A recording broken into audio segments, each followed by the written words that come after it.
Wielst de drok werken wordt on het I-stadion, het KNSB en Tialf een contract tekenen over geerwerking rond 2000 We praten in deze overeenkomst over een schaatspartnership. Dat is anders dan de relatie die in het verleden was. Dat was tussen een verhuurder en een huurder van een accommodatie. En dat gaan we nu oppakken als partners. Het stripje is om elk seizoen 4 belangrijke evenementen te houden. 2 nationaal en 2 internationaal, dat is waar we voor gaan.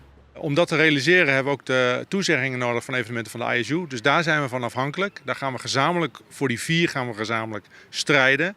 Maar de KNSB kan 3 toezeggen. Dus die hebben we zeker, omdat ze zelf 3 evenementen hebben. De ambitie is 4 evenementen. 2 nationaal en 2 internationaal.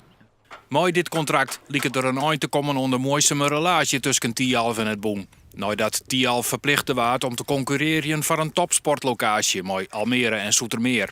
Tialf zucht net mooi rancune waarom. Nee, wij kijken alleen maar vooruit, we kijken niet meer achteruit. Maar ken je dan samen weer de toekomst met je beiden in? Ja, absoluut, absoluut. Kijk, we zijn onlosmakelijk aan elkaar verbonden.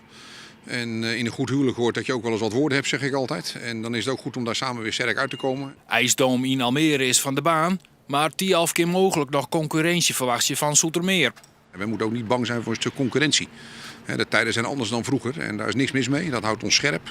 We hebben hier mensen die daarmee om kunnen gaan. En wij houden daar toezicht op en we geven daar indien nodig helpen daar een handje bij.